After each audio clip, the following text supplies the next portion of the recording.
The day my son-in-law looked me in the eye at Thanksgiving dinner and told the whole table I'd never earned a dime of what I had, I finally understood why I'd kept my mouth shut for 11 years, and I promise you, folks, that silence had been buying something none of them ever bothered to notice.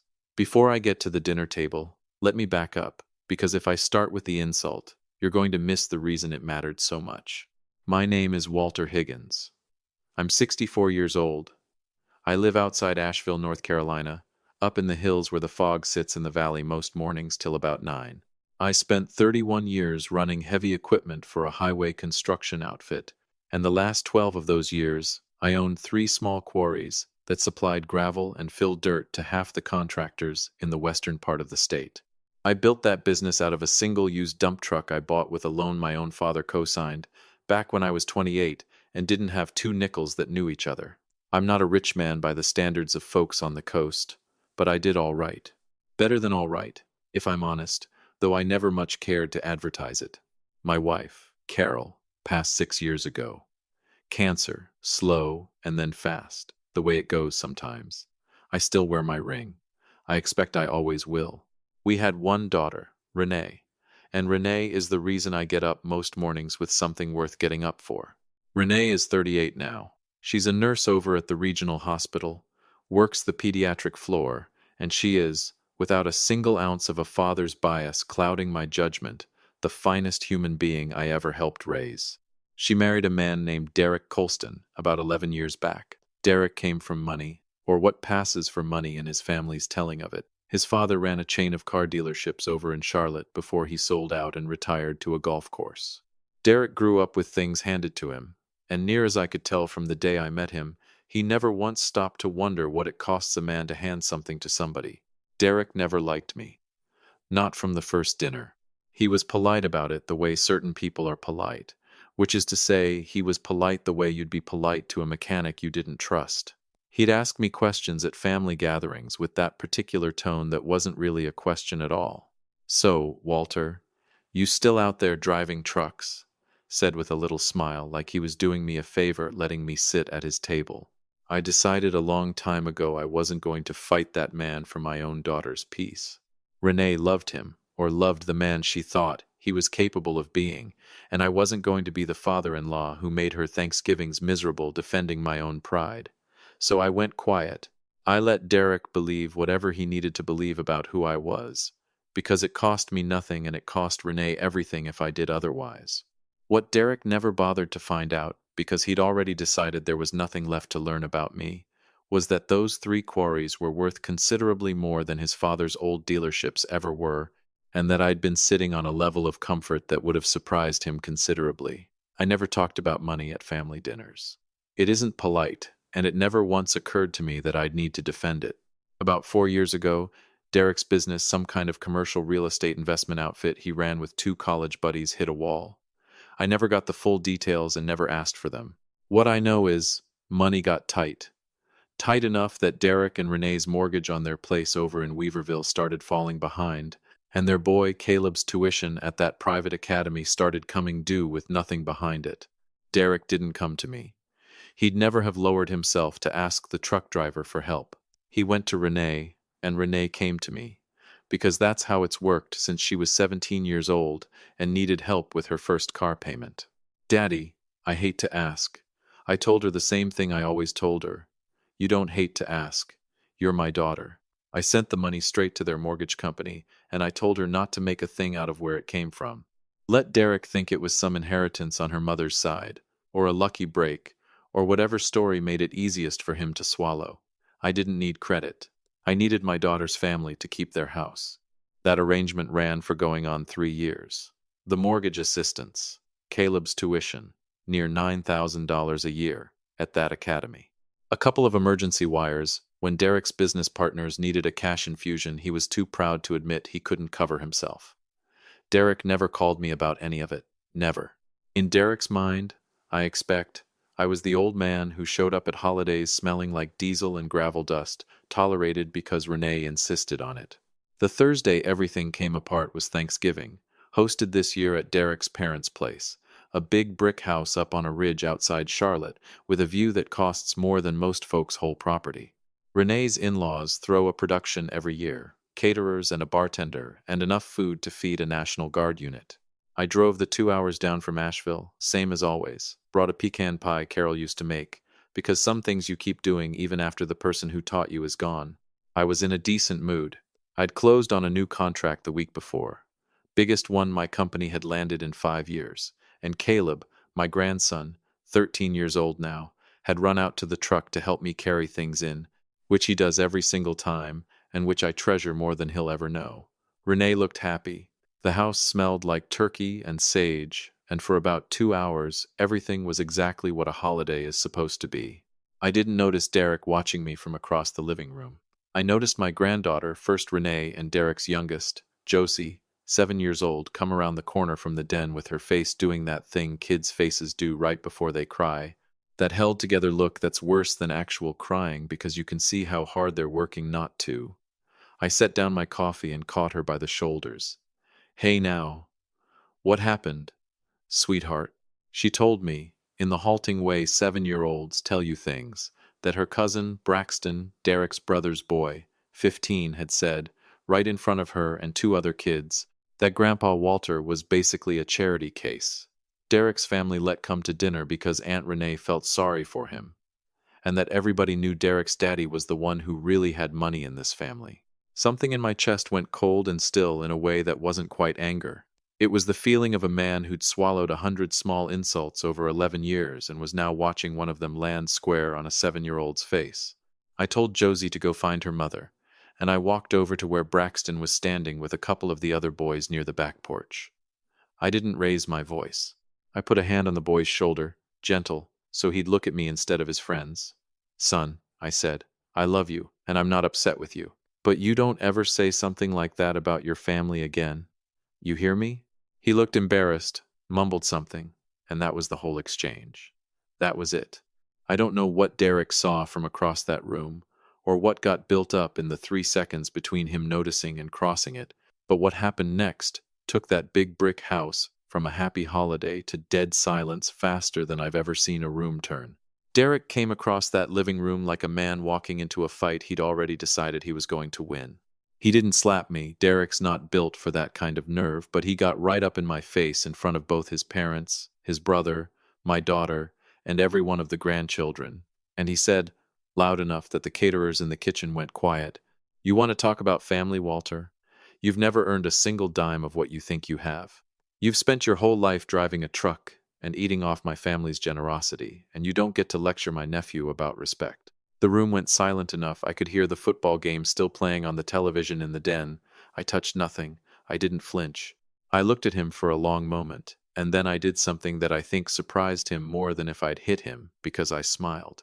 Renee was already moving, pale, furious, pushing past her mother-in-law to get to us. "Derek, what is wrong with you?" Her voice was shaking, but there wasn't a shred of doubt in it. "What did you just say to my father?" Derek didn't even look at her.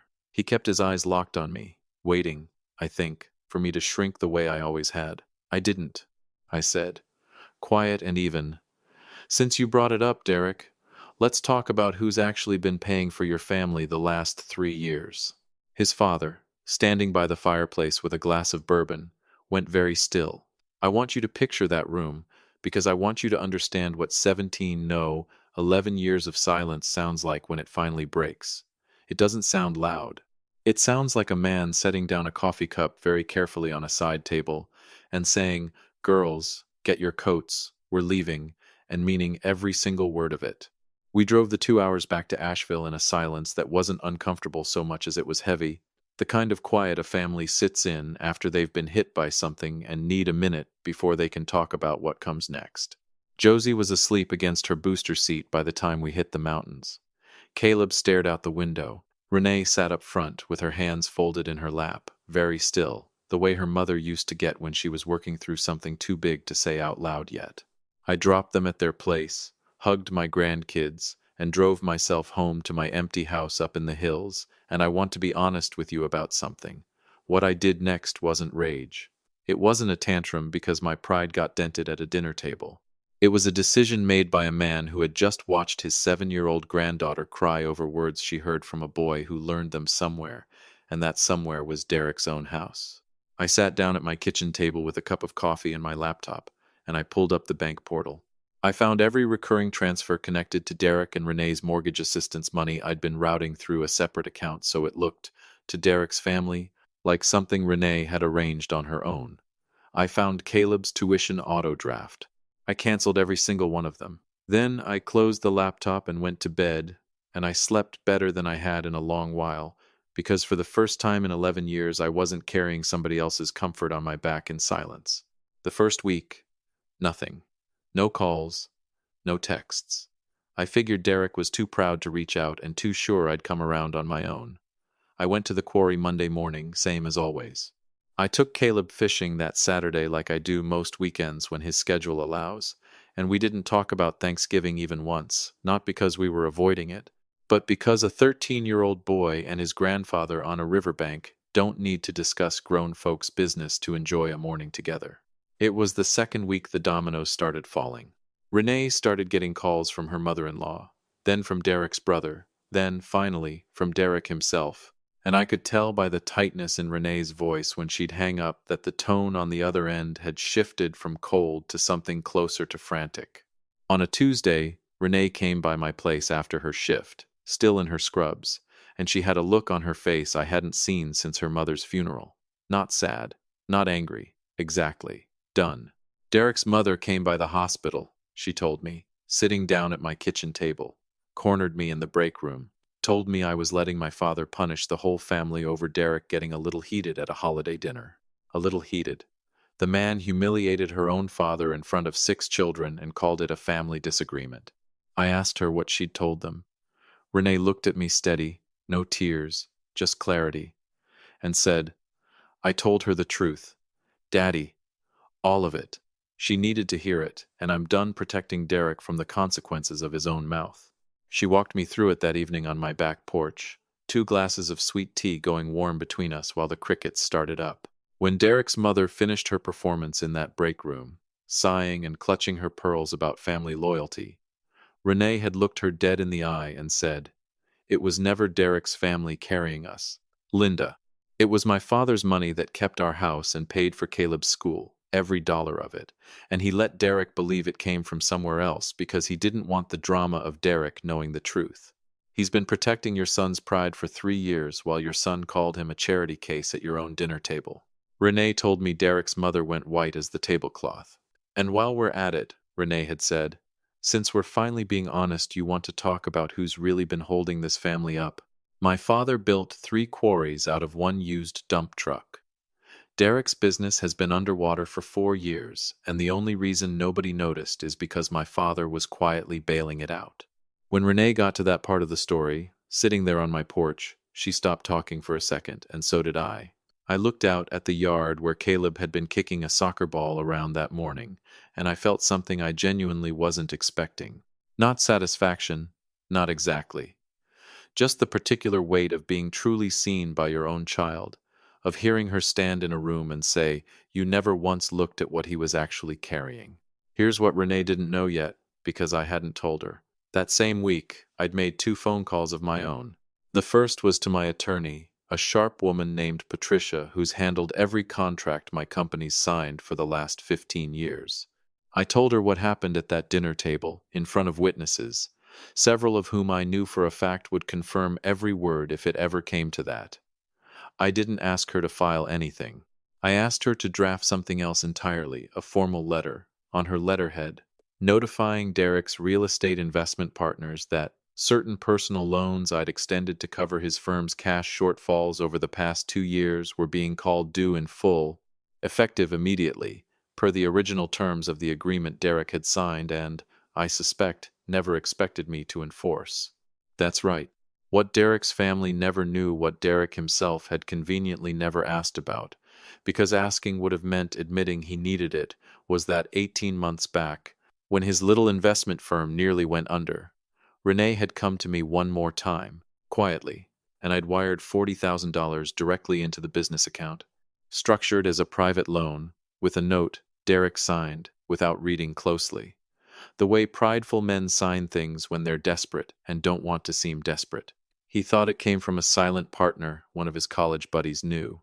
It came from a retired truck driver up in the hills he thought couldn't add two numbers together.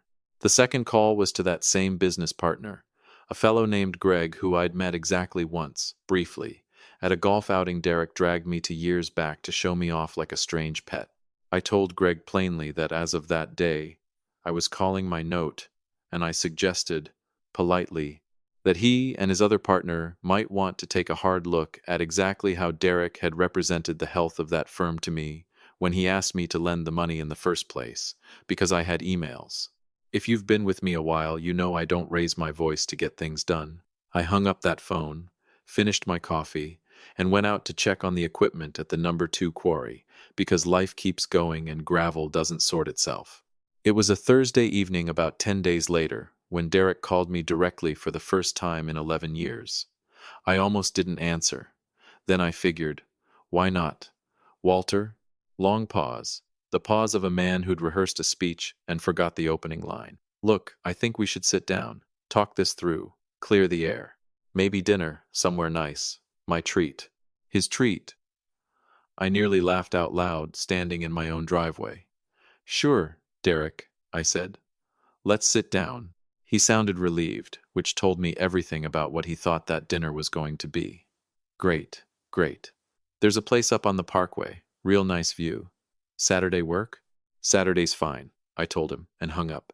They picked a restaurant up on the Blue Ridge Parkway, one of those places built right on the edge of the mountain with a dining room that looks out over 60 miles of ridgeline, the kind of view that's meant to do a room's emotional work for it. Smart choice, by Derek's usual standards, which told me his mother had picked it. Renee and I got there first. We always do. We got a table by the window, ordered water, and watched the lights start to go gold over the mountains.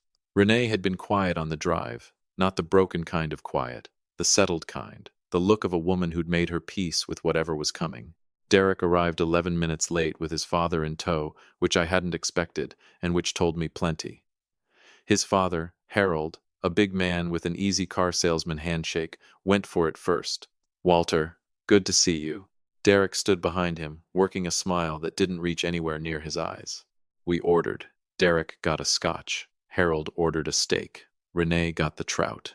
I ordered the ribeye, because I was hungry and didn't see any reason to let the occasion spoil my appetite.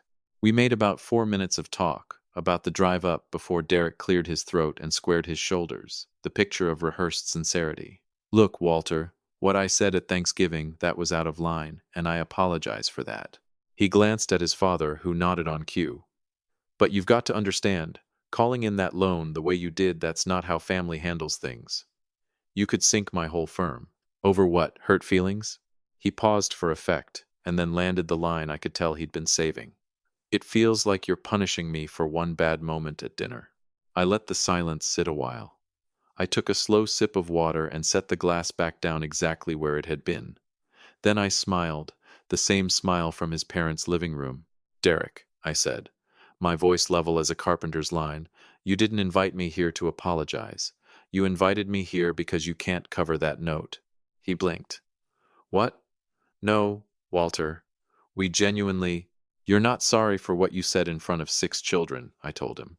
You're sorry I'm the one holding the paper. Harold set his fork down. Now hold on, son. I'm not finished, I said, quiet. No heat in it at all, just fact. And Harold, to his credit, or his instinct, stopped talking. I looked at Derek directly. For 11 years I let you believe whatever story was easiest for you to swallow. That Renee's family had some money set aside. That your business partner had a silent friend with deep pockets.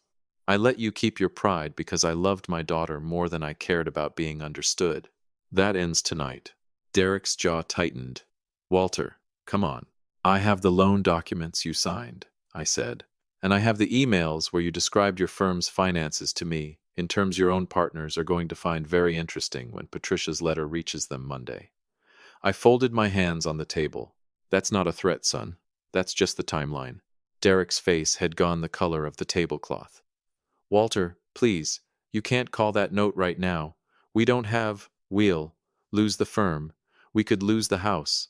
You should have thought about that before you told a room full of my grandchildren I never earned a dime in my life, I said. I want to be precise about something. This was never about the dinner table insult by itself. It was about 11 years of a man deciding I was beneath his notice while I quietly kept his family standing. You demolished whatever was left of that arrangement in about 30 seconds in your parents' living room. Renee reached over and took my hand under the table. She squeezed it once. That was enough for me. Harold tried one more angle. The golf outing charm switched back on. Walter, we're family here. Surely we can work something out that doesn't put my grandchildren's home at risk. I looked at him steady. Harold, I've been quietly keeping a roof over those same grandchildren's heads for 3 years while your son called me a truck driver living off your charity. I think we have very different ideas about who's been protecting this family. Derek's composure cracked all the way open then, the performance gone. Walter, I'm asking you, I'll apologize, publicly, however you want, in front of everybody. Just don't call the note. Don't send that letter. I stood up. I buttoned my jacket. I spent 11 years protecting your pride, Derek, I said. That's over now. From here on, I only protect my own family, and that includes my daughter and my grandchildren, whether or not it's convenient for you. I looked at Renee. She rose without a moment's hesitation, and we walked out of that dining room together, past the big windows and the gold light dying out over the ridgeline, and out into the cold mountain evening. We didn't say a word for the first few minutes of the drive down the parkway. Then Renee said, quietly, "Good luck paying for dinner," and started laughing, the real kind, the kind I hadn't heard out of her since before her mother got sick. I started laughing too. We laughed most of the way back down that mountain. Here's what happened after. Derek's partners did exactly what I expected once Patricia's letter landed. They opened their own books and found enough daylight between what Derek had told me and what he'd told them that the firm dissolved inside of 2 months, with Derek out entirely. He and Renee's in-laws worked out a smaller loan through Harold to keep the note from going to collections, which meant Harold finally had to write a check of his own for once, which I confess I did not mind knowing. Caleb switched out of the private academy into the public middle school in Renee's district, which, from what she tells me, he actually prefers, because his friends from the neighborhood are there. About 2 months after that dinner, Braxton, the nephew who'd started the whole thing at Thanksgiving, sent Josie a handwritten card apologizing for what he'd said. Not the calculated kind of apology his uncle performed at that restaurant. The clumsy, real kind that a 15-year-old writes when somebody's finally sat him down and explained what he actually said. I kept that card. It reminded me the boy wasn't the villain in any of this. He'd just repeated something he heard at somebody else's table. I never gloated. Not to Derek's family. Not to my own friends. Not once. That was never what this was about. It was about stopping something, not winning something. Josie asked me one evening a few weeks later, while I was helping her glue together a diorama of the solar system for school, completely out of nowhere, "Grandpa, are we still a real family even though Daddy and you got in trouble?" I set down the glue stick. "Come here," I told her. She climbed into my lap the way she still can for a little while longer before she gets too big for it, and I held her the way I've held her since the day she was born. "We are the realest family there is," I told her. "You hear me?" She thought about it with that serious little face kids get. "Yeah," she said. "Okay." Then she climbed down and went right back to gluing Saturn's rings on Crooked, because that's what 7-year-olds do. They trust you and move on. 11 years of silence.